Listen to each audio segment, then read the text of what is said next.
Chapter 6. The Real Mr. Jenkins. "Charles!" Meg cried. All three Mr. Jenkinses held up warning hands, said simultaneously, "Charles Wallace Murray, what is it now?" Charles Wallace looked with interest at the three men. "Hello, what's this?" Mr. Jenkins, one said, "What are you doing with that? All three men were visibly fearful of Louise. There was no telling the real Mr. Jenkins but by a variation in response to the snake. Louise reared her head, half closed her eyes, and made the strange clacking warning sound which Meg had heard the night before. Charles Wallace stroked her soothingly and looked speculatively at the three men. "We were supposed to bring a small pet to school today to share with the class." Meg thought, "Good for you, Charles, to think of Louise the Larger. If you terrified Mr. Jenkins, that would send you up a notch in the other kids' estimation. If there's one thing everybody in school agrees on, it's that Mr. Jenkins is a retarded rodent." Mr. Jenkins III said severely, "You know perfectly well that small pets were meant, Charles Wallace. Turtles or tropical fish or perhaps even a hamster. Or a gerbil," Mr. Jenkins II added. "A gerbil would be acceptable." "Why have you multiplied?" Charles Wallace asked. "I found one of you quite enough." Louise clacked again. It was a flesh-chilling sound. Mr. Jenkins III demanded, "Why aren't you in class, Charles?" "Because the teacher told me to take Louise the Larger and go home. I really don't understand why. Louise is friendly and she wouldn't hurt anybody. Only the girls were scared of her. She lives in her stone wall by the twins' vegetable garden." Meg looked at Louise, at the hooded eyes, the wary position of the head, the warning twitching of the last few inches of her black tail.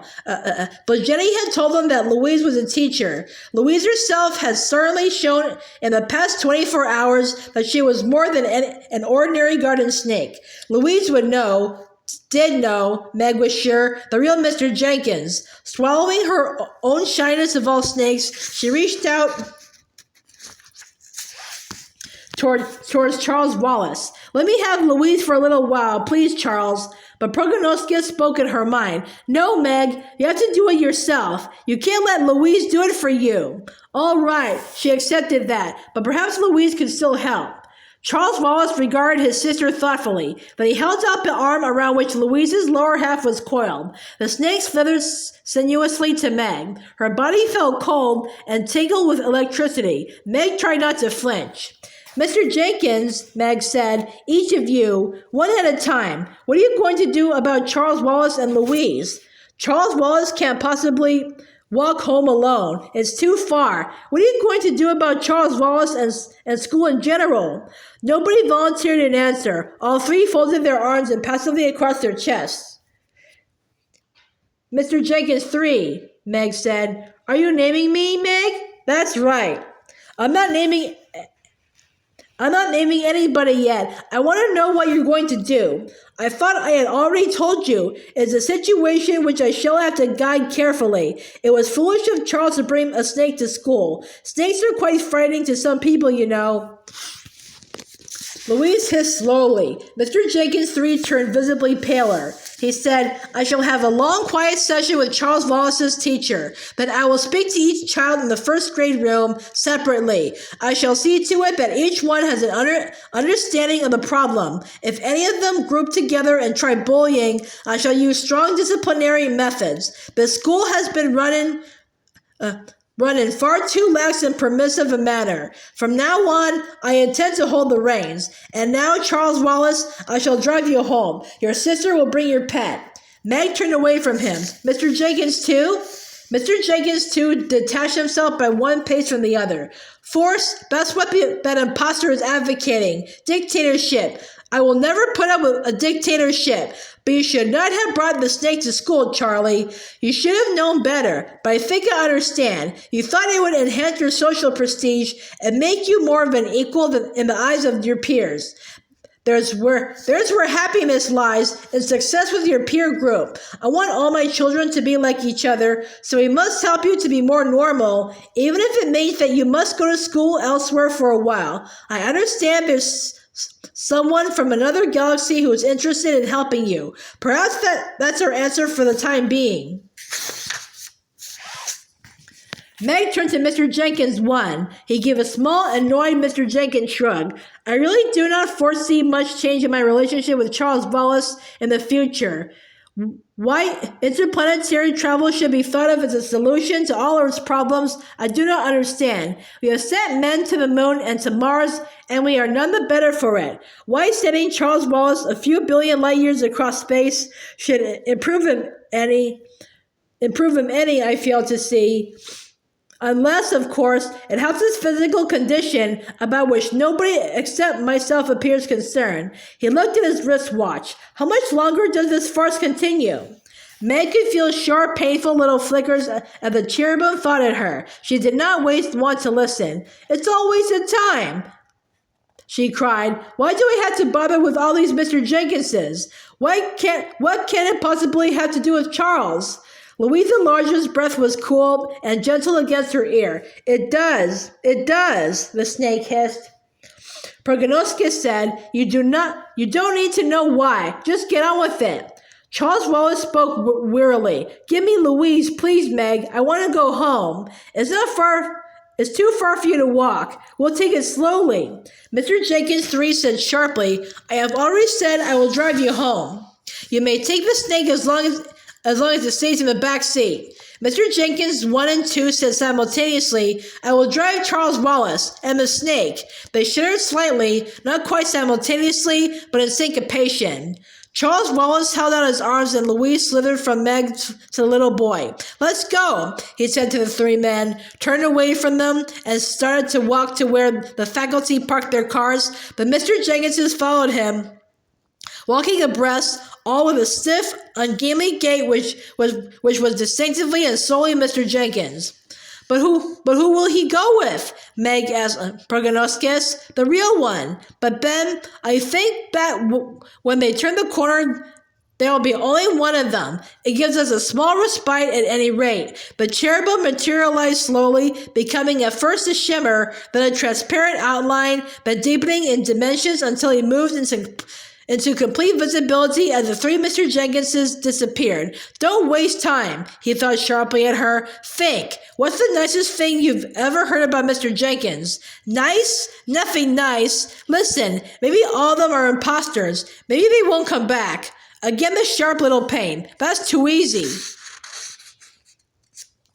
One of them is real, and for some reason he's important. Think, Meg. You must know something good about him. I don't want to know anything good about him. Stop thinking about yourself. Think about Charles. The real Mr. Jenkins can help Charles. How? We don't need to know how, Meg. Stop bucking me. It's our only hope. You must let me kite with you. She felt him moving about within her mind, more gently now, but persistently. You're still blocking me. I'm trying not to. I know. Do some math problems in your head. Anything to shut out your unlove and let me in about Mr. Jenkins. Do some math for Calvin. You love Calvin. Good. Think about Calvin. Meg, Calvin's shoes. What about them? What kind of shoes does he have on? His regular school shoes, I suppose. How would I know? I think he has only one pair of shoes and his sneakers. What are the shoes like? I don't know. I didn't notice. I don't bother much about clothes. Think some more math and let me show them to you. Shoes. Strong, fairly new Oxfords, which Calvin wore over mismatched red and purple socks. The kind of shoes Mr. O'Keefe could ill afford to buy for his family.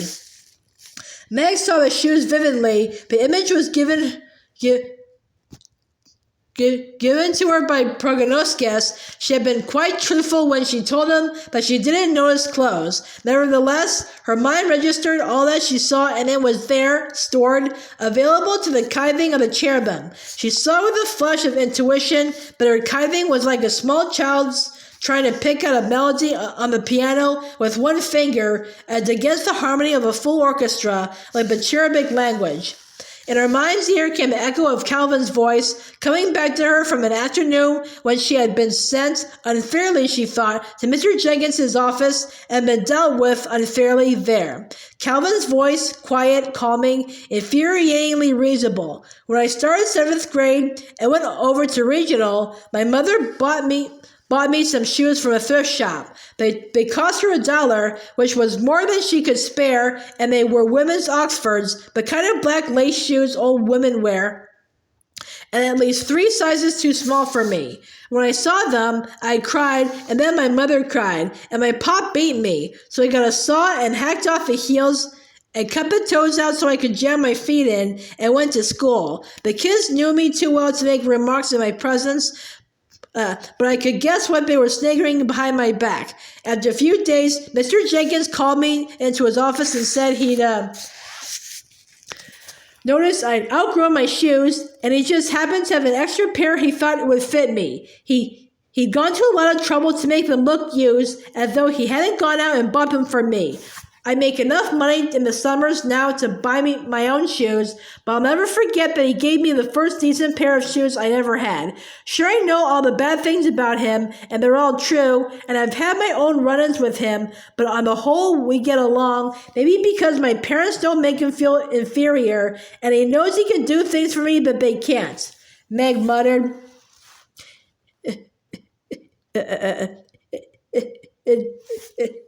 It had been a lot easier if I could have gone on hating him. Now, was Proginoskes' voice in her mind's ear, not Calvin's? What would be easier? Naming him? Would it? Don't you know more about him now? Second hand, I've never known him to do anything else nice. How do you suppose he feels about you? He's never seen me except when I'm snarly, she admitted. She found herself almost laughing as she remembered Mr. Jenkins saying, Margaret, you are the most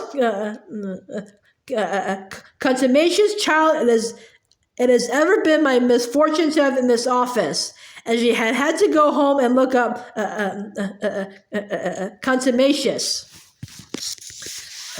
Proginoskes probed, do you think he believed anything good about you? Not likely. Would you like him to see a different Meg, the real Meg? She shrugged. Well then, how would you like to be different with him? Frankly, she said, I wish I had gorgeous blonde hair. You wouldn't, not really. Of course I would. If you had gorgeous blonde hair, you wouldn't be you. That might be a good idea. Ouch, Progo, you hurt.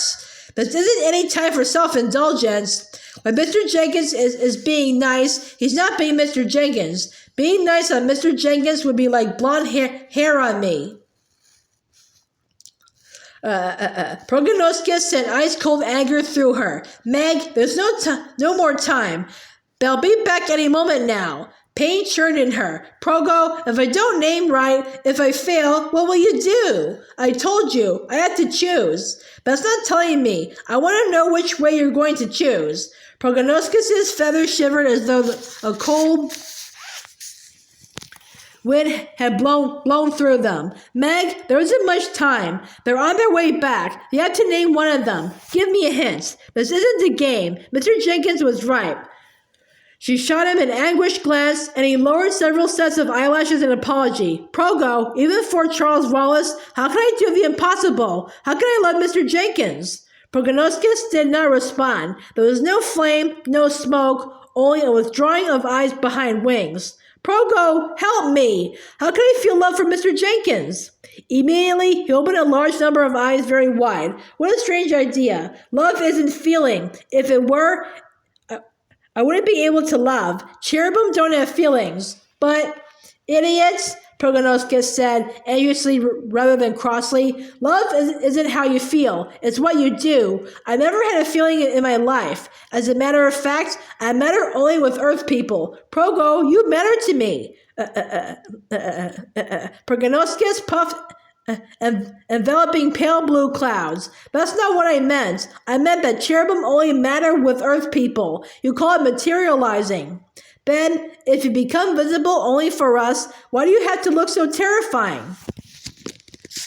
Because when we matter, this is how we come out. When you got mattered, you didn't choose to look the way you do, did you? I certainly did not. I'd have chosen quite differently. I'd have chosen to be beautiful. Oh, I see. You mean you don't have any more choice about looking like a drive of deformed dragons than I do about my hair and glasses and everything? You aren't doing it this way just for fun? Proginoskes held 3 of its wings demurely over a great many of its eyes. I am a cherubim, and when a cherubim takes on matter, this is how. Meg knelt in front of the great, frightening, and strangely beautiful creature. Progo, I'm not a wind or a flame of fire. I'm a human being. I feel. I can't think without feeling. If you matter to me, then what you decide to do if I feel matters. I fail to see why. She scrambled to her feet, batting at the last whiffs of pale blue smoke which stung her eyes, and shouted, because if you decide to turn into a worm or whatever and join the Echthroi, I don't care whether I name right or not. It just doesn't matter to me, and Charles Wallace would feel the same way. I know he would. Proginoskes probed gently and thoughtfully into her mind. I don't understand your feelings. I'm trying to, but I don't. It must be extremely unpleasant to have feelings. Progo, what will you do? Silence. No flame. No smoke. All eyes closed. Proginoskes folded the great wings completely. His words were very small and they moved into her mind. X. If you fail, I will X myself. He vanished. Meg swung around and 3 Mr. Jenkinses were walking toward her from the direction of the parking lot. She faced them. Mr. Jenkins.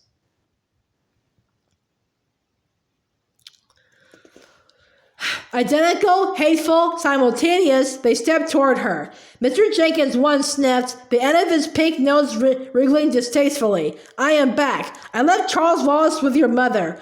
Now, will you please get rid of these 2 pranksters? I resent this intrusion on my time and privacy.